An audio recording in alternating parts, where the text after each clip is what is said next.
Hi, Orion. Thanks for coming on. How are you Hi, doing, my man? Alex. Thanks for having me, man. Good to be back. You have done cold approach in the past, I think, right? You've mentioned that in interviews. Sure. Yeah. A lot of guys come to me with issues about approach anxiety.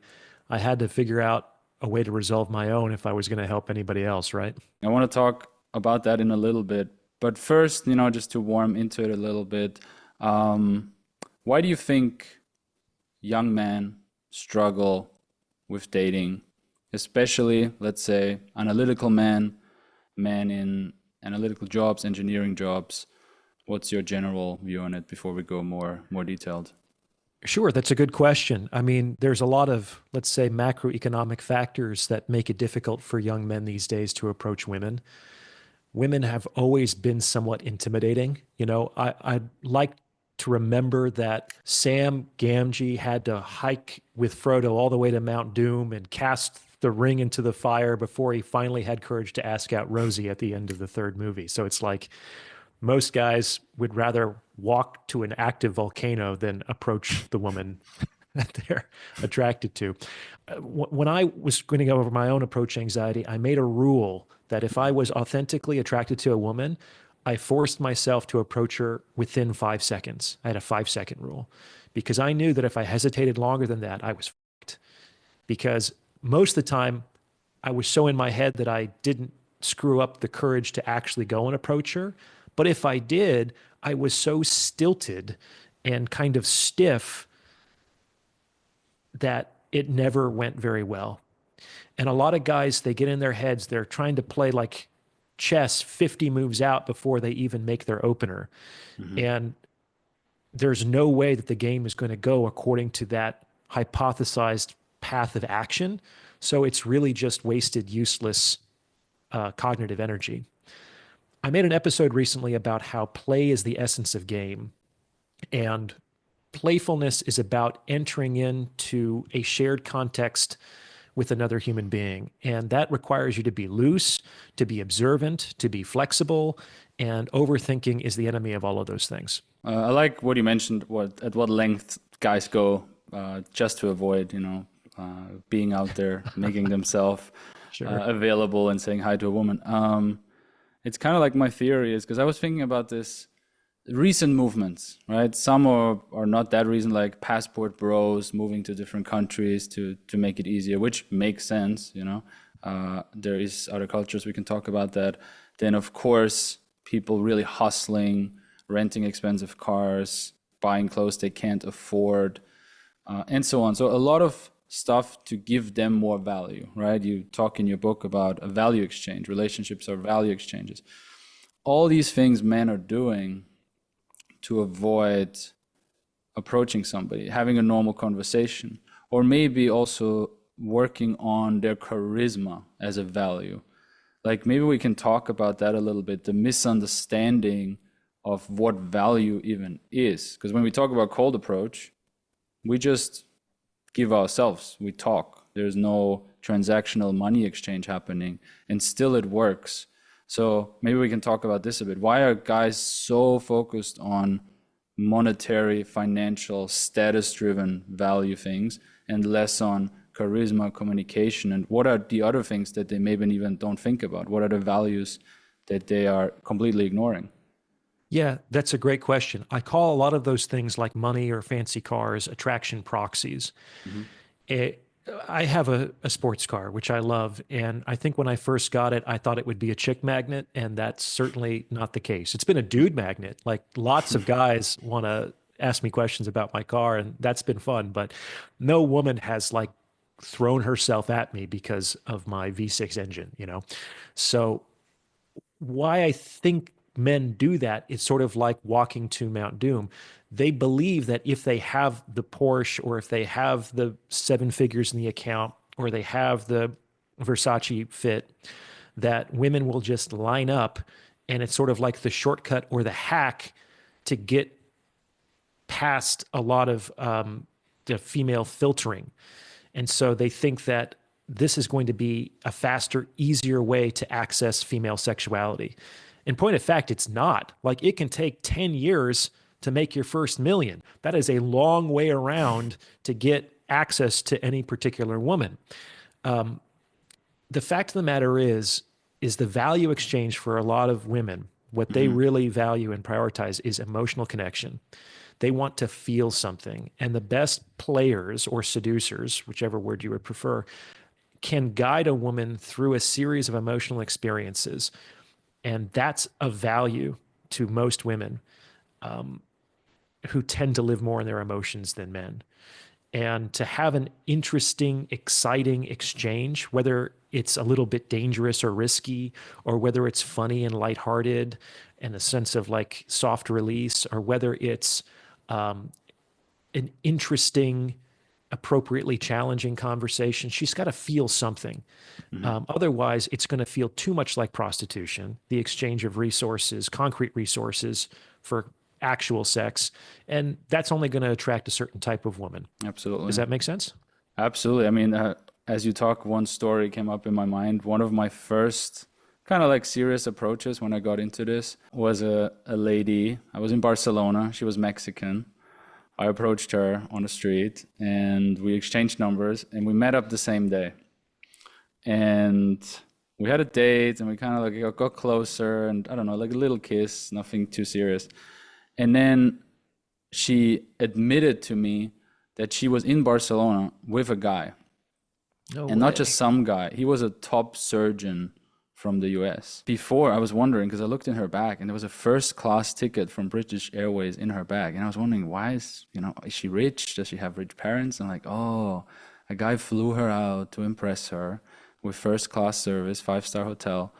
And then she's like, I want to leave. I feel bad with this guy. And we went to the hotel and the guy opened the door. Like she knocked, guy opened the door. He looks at me and he's like, who the fuck is that guy? And she's just like, yeah, a friend. Goes in, packs her bags in like 11 minutes, goes out and spends like 2 weeks with me. It was like this crazy romantic time. Wow, what a story. Yeah, that was wild. Like I didn't think about it in those terms back then. But crazy what value I must have given her in that sense. Now, Well, I can understand it. I mean, that's a really wild story, right? And it speaks to the fact that we want what we don't yet have, right? Want means both to desire and to lack. We don't generally desire things that we already have. And if a woman is getting that kind of attention from this surgeon, she's probably getting that kind of attention from many men who are throwing flights and hotels and Michelin star dinners at her. She doesn't want those things because she doesn't lack those things. If suddenly something were to happen and all of those opportunities were removed from her life, yeah, maybe she'd value them a little bit more. But for better or for worse, we value what we lack, and that's what we desire. And so that's why she was discounting some of these things that were really a manifestation of a man's success, his status, years of effort. To her, it was just sort of like a given. And so therefore it didn't count for anything, which is extremely frustrating for men because one of the big reasons why they work so hard to become successful is because they believe it's going to increase their optionality with women. And in general, that's probably true, but it can't just do it like effortlessly. You can't just bank on money opening up women's legs. That generally doesn't happen. I think from a masculine standpoint, it can be easier to like make money. Like business kind of makes sense. It's like, okay, if I create a product or a service and sell it like this at these kinds of margins and at this level, like I can make this kind of money in a year. And that's like, there's a plan. It tends to be rational and men can attack it very logically and strategically.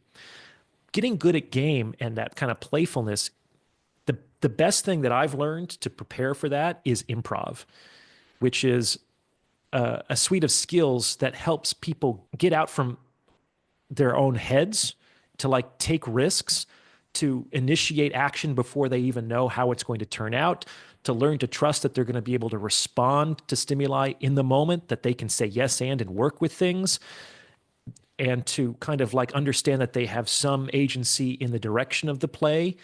Like all of those skills are kind of emotional. They're uncertain. They're non-replicable. Like what works for one woman one day isn't going to work for the same woman another day, versus money is like kind of consistent, you know? If I Hmm. sell this product to this guy today, I can make the same profit on the product tomorrow. So there's a kind of a nebulousness and an uncertainty and an emotionality that comes with good game that a lot of guys would, it's, they just don't want to have to deal with it. It's easier to make $1 million than to learn how to get good at play on some Hmm. level. And I guess again to rejection, right? Like business rejection, because we're both businessmen. We're trying to run businesses, and we also faced rejection on the street. I feel like business rejection for me personally doesn't feel as bad. Like I've lost big amounts of money. You know, I was playing online poker. I did some crypto trading stupidly, and of course you have business setbacks. They don't hurt as deeply as a woman that you desire rejecting you.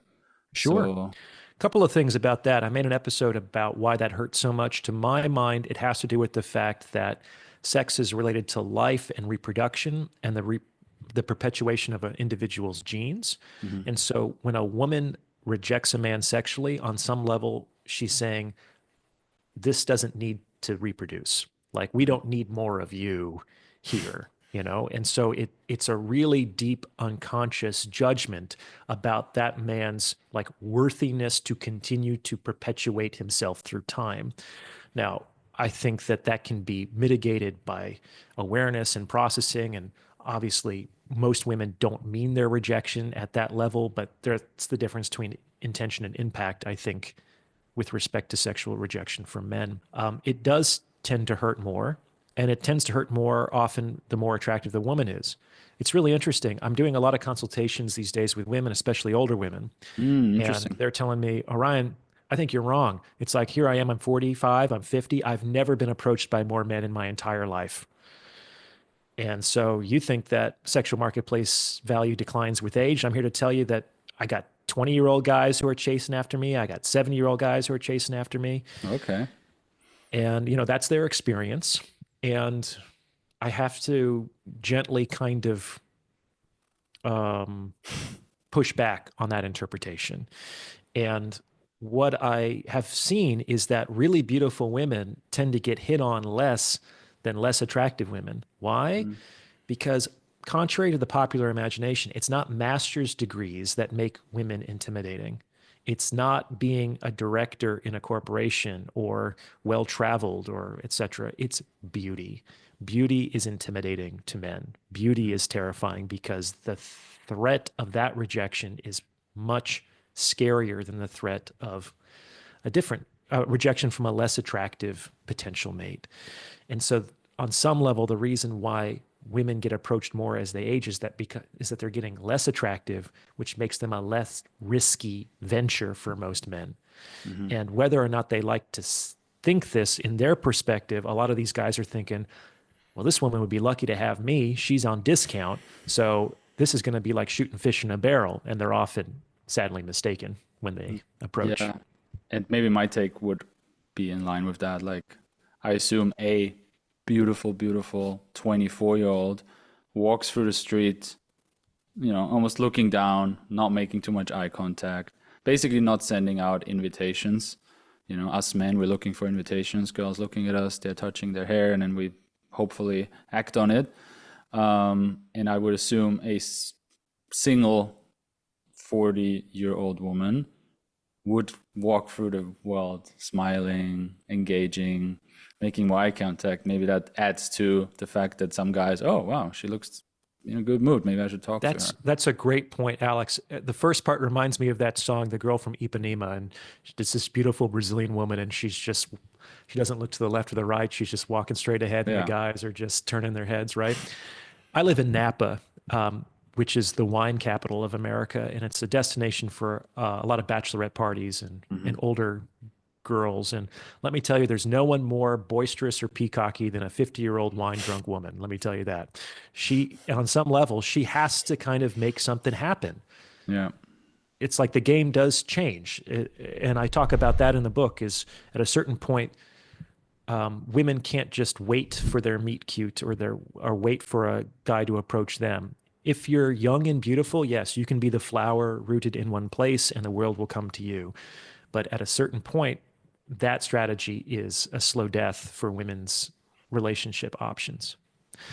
One thing that I also want to touch on that you spoke about was getting used to rejection. Like I saw you posted a video recently. Hmm. I think it was that you got rejected. Was it 2,500 times? Was that Yeah, correct? exactly. Probably more at this point, but I thought that number Probably looks more. cool in a title. Yeah. But like, how did that fundamentally change your attitude about sexual rejection? Basically realizing that it's my form of initiation. Hmm. I had a talk with Dr. Robert Glover last week, right? And obviously the author of No One Mr. Nice Guy. And we talked about why are men weak in our times. And it's like, well, we lack initiation. We Hmm. lack that one time in our life where we turn from boy into man because we don't have to, right? We go directly from university into job. And to an extent, maybe it's a stretch, maybe not, a phase of cold approach in your life, a phase where you do get rejected many, many times. It doesn't have to be 2,500 times, but maybe 300 times, is a form of initiation, in my opinion. And if you see it that way, because you do something that's difficult, that's not fun, that makes you kind of man up, that makes you rethink who are you, how do I dress, how do I smell, how do I look like, how do I come off to other people, right? You have to do it outside, you have to do it in a social setting. So if you put that frame on it, now it's like, okay, I want to get rejected. This is part of me becoming a man. So it's kind of like a good reframe. That's how I see it. Well, that's interesting. Like choosing it does tend to take the sting out of most painful experiences. So if you're Hmm. saying, I want to get rejected, it's not going to hurt as much if and when it does happen. That's certainly true. I love the initiation take. This is one of the recommended interventions that I've given to guys who've come to me to get over their rejection anxiety. Is it's kind of what we call it, a paradoxical intervention, where you kind of prescribe the thing that they're afraid of experiencing. And I Hmm. said that you had to go out and get rejected. Like that has to be your goal. And And maybe you accidentally get laid on the way. I think it did happen in that guy's case, but Yeah.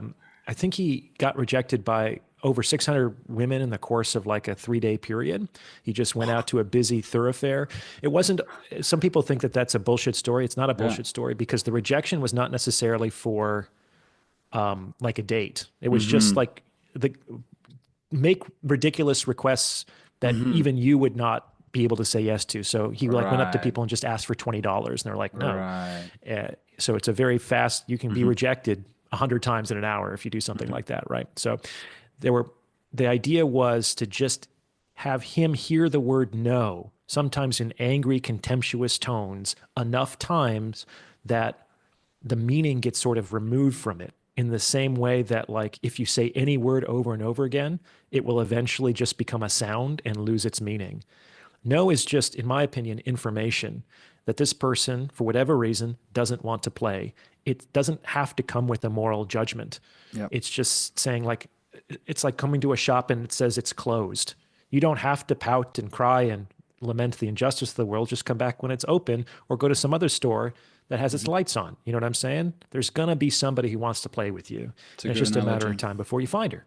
If you had a son, let's say he's 7 years old, 6 years old, 7 years old, what would you, with everything you know now, after having your personal experience and working with hundreds of clients, how would you set him up for life? What would you teach him from 7 to 10, from 10 to 15, from 15 to 20?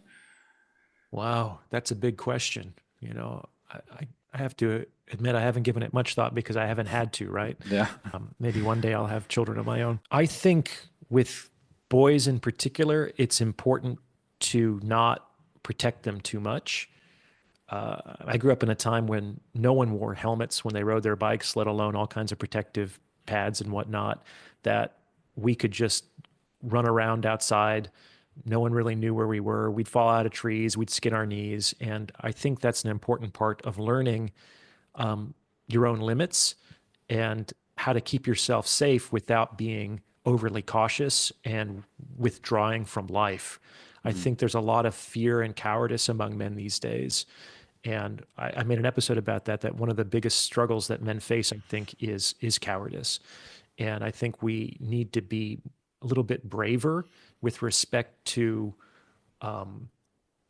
approaching what we really desire in life, whether that be an attractive woman or a career that's actually satisfying, or Hmm. having the audacity to say, I'm destined for more than what my employer or my family or my girlfriend thinks of me, and to take those risks and to be able to pick yourself up once you've fallen, because you generally will multiple times before you start to fly, as it were.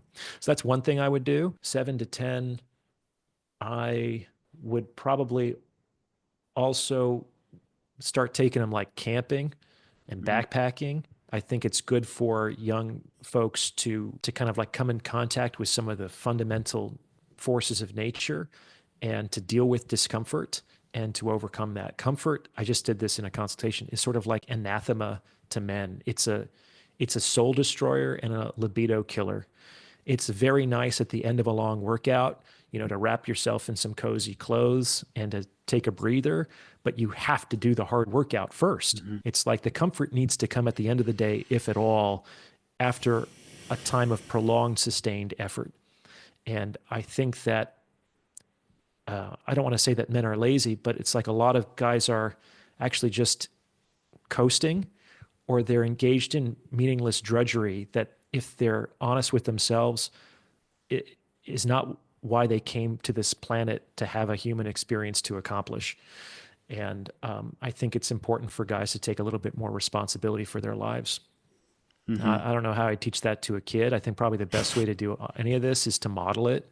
Yeah. You know, you don't want to be the do as I say, not as I do kind of a parent. And I think children listen and look very closely at their parents. And so if you're a guy who's pursuing excellence and embracing challenge and striving towards a higher purpose, that will be imprinted in a child over and above anything you choose to say to Junior. The child topic brings up another thought. We live in a time now where therapy is more available than ever before, which is an amazing thing, right? I guess we are the first Could be. generation. Okay, let's get into it. We're the first generation that could resolve our trauma, whatever that means. What's your thoughts on therapy in 2024? I mean, I think it's gone too far. Okay. I do. And this is coming from a therapist. I think Hmm. that we have an overly therapized culture, and we see that in the proliferation and the expansion of certain words that used to have very specific clinical definitions, but Hmm. are now used to mean, I don't know, almost anything and everything. One of those is trauma. Trauma used to have a very specific definition. Now it's like anything bad that happened to you is traumatic, Exactly. which I don't believe is true, and that doesn't fit Hmm. with my clinical experience. Or a narcissist. Like any person who makes any kind of selfish, self-interested decision that's opposed to your selfish, self-interested decision is somehow a narcissist. And it's like, that's not true either. So there's certain words that have expanded. And because these definitions have expanded to encompass pretty much all of everyday life, now everybody is a patient, everybody is a victim. And which to some extent is true. Everybody has had challenges and pain inflicted upon them, sometimes unnecessarily. But it leads to this sort of almost expectation or entitlement that I need to be understood, that I need to be comforted, that I need to be made an exception to some extent. Therapy is definitely an important, necessary tool for healing. Hmm. But I think about it sort of like it's the bench on the side of the playing field. Like if you're playing football and you get hit really hard, you might have to take a knee and sit a few plays out. Sit on the bench. You got laid low. You got the wind knocked out of you. We're not going to send you right back in there. That would be cruel. So like let's talk about it. Yeah, man, get your breath. You got blindsided, so maybe in the future you got to watch, that side. So you make some kind of plan of attack. You give the guy some space, but then you get him back on the field as soon as he gets his breath back. And I think a lot of people, they sit on the bench and they never get up again on some level. Hmm. And I think there are perverse incentives there where, on some level, a good therapist, of course, works towards his or her own obsolescence. It's like if I'm doing my job, it's not always up to me as a therapist, obviously, but like my patients should get better and they shouldn't need me anymore. Hmm. And now I have one fewer client. And let me tell you, most therapists are terrible business people.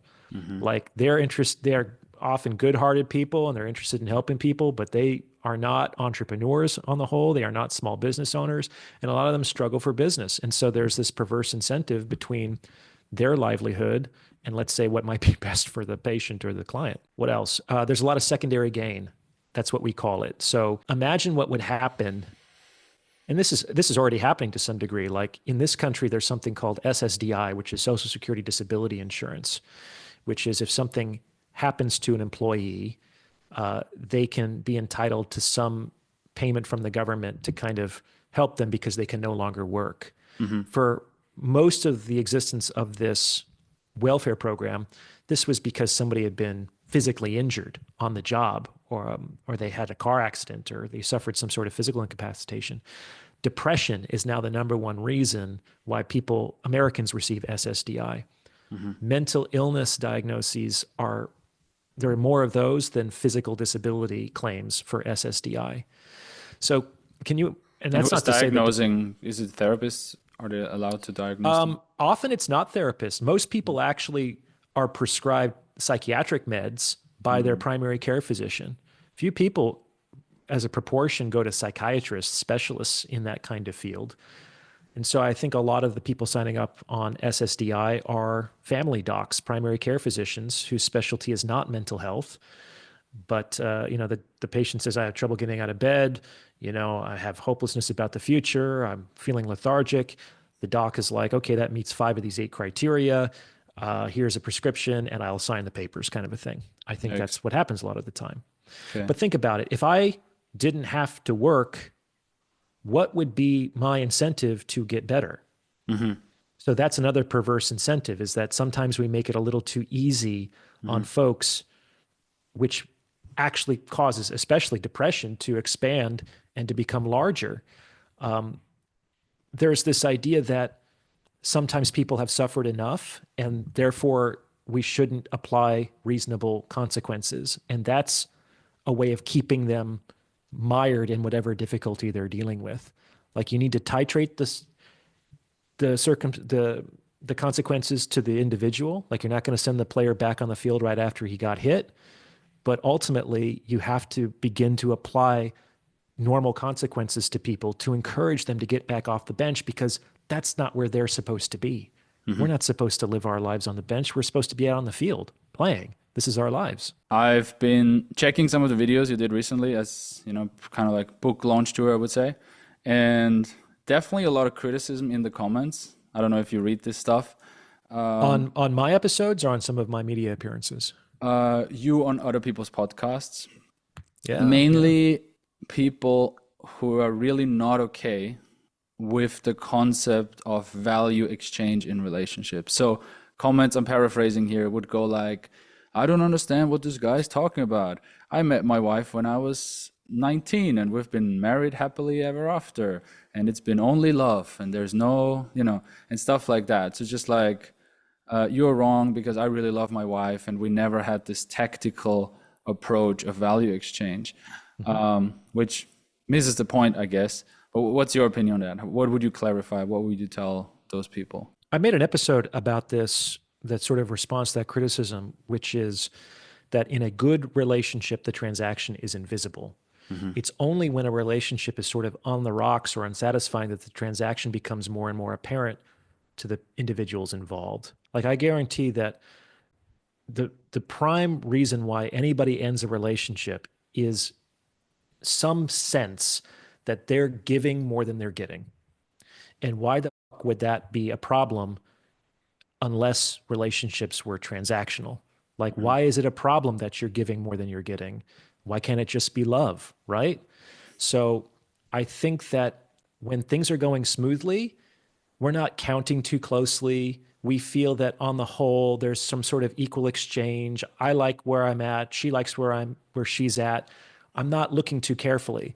But if something radically changes and that person pulls back or doesn't meet some of his or her roles that they've performed in the past, that's going to destabilize the relationship, which is going to cause the transaction to become more visible.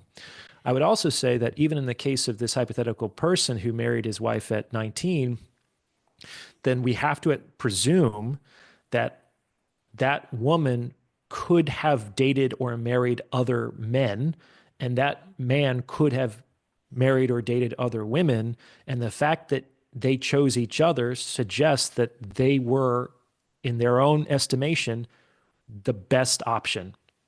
Like to believe that people have better options that they could actually get that they forego for a worser option doesn't make any sense to me.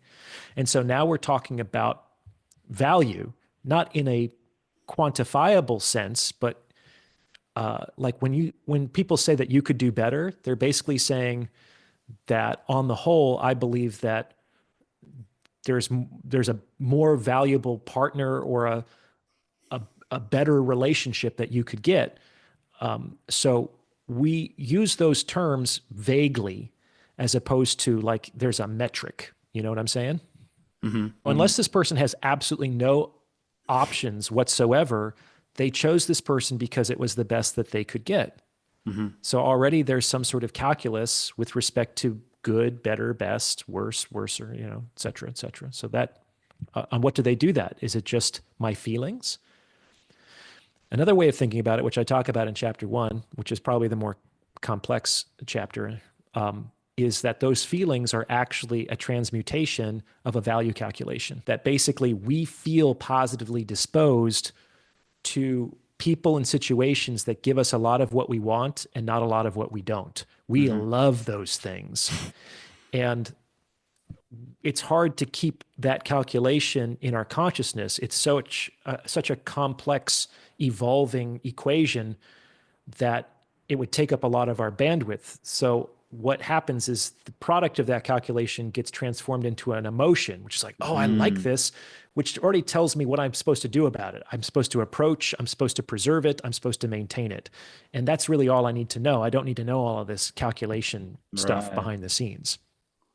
You mentioned the word options, dating apps, endless options, right? Swiping, swiping should be great in theory, but as we both know now, the standard dating apps are failing. Users are running away. The revenues is crashing, except Grindr. I heard Grindr is crushing it. I didn't know that. Yeah. I have a buddy, he literally invested in Grindr, and he's like, one of my best investments.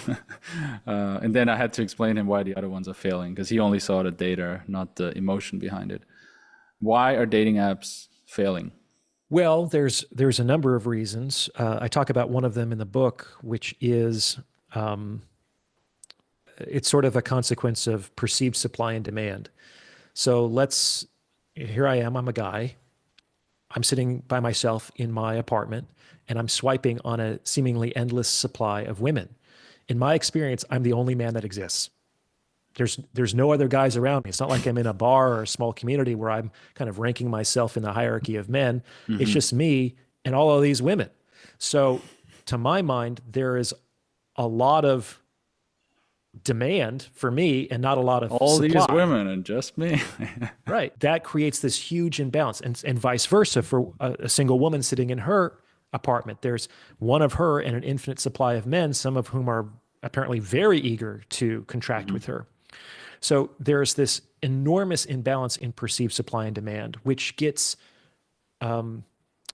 resolved in different ways depending on whether it's a man or a woman. Because one of the fundamental premises of the book is that ultimately men attempt to exchange resources for sexual opportunity, and women use their sexual opportunity to acquire resources broadly defined. Okay?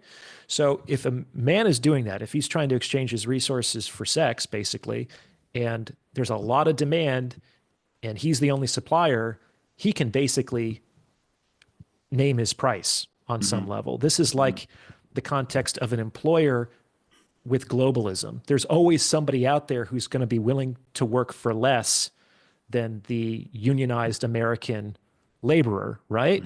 Bad for the laborer, maybe good for the person in China or Mexico or Thailand, right?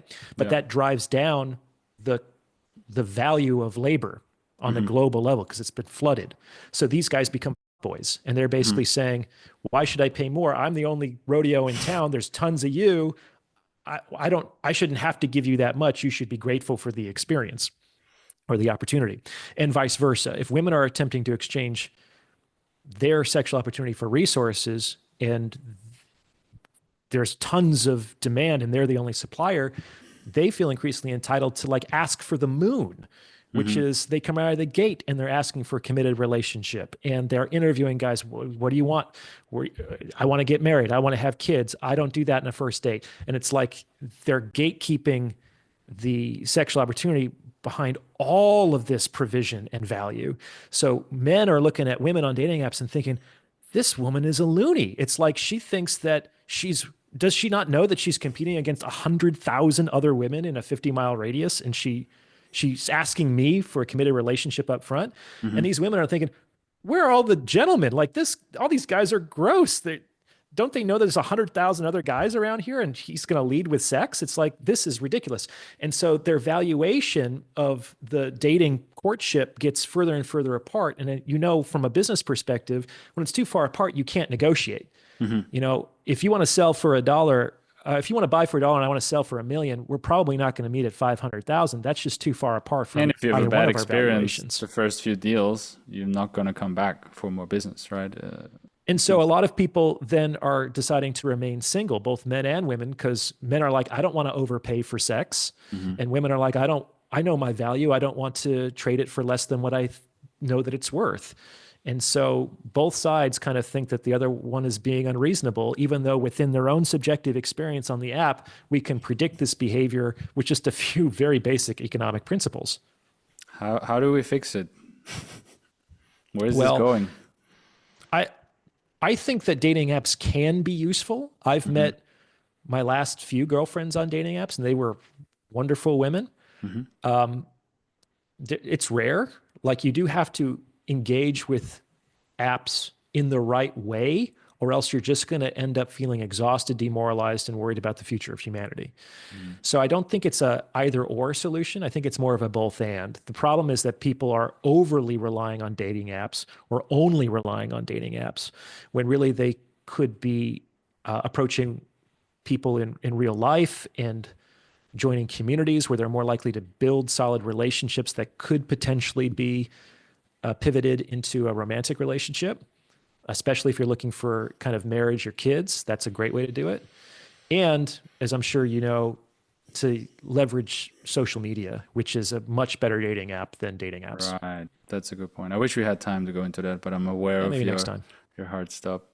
The final topic, Dr. Glover, no more Mr. Nice Guy. I work with a lot of nice guys. I'm definitely a nice guy. I did nice things. I definitely entered covert contracts with women and Yeah, did me something too. for them and expected something in return and got angry when I didn't get exactly what I wanted. How can somebody kind of like realize, okay, I have nice guy behaviors? Or let me ask it differently. Why do nice guys get so triggered at the concepts you are mentioning in your book as well, the value exchange? Why they're almost like their value is not money and status. Their value is like I'm being nice. I give something. I help with the homework. I drove her to the work, and now I want something in return. So Well, it's exactly a value exchange. I don't in understand how. in a way, it's a value exchange.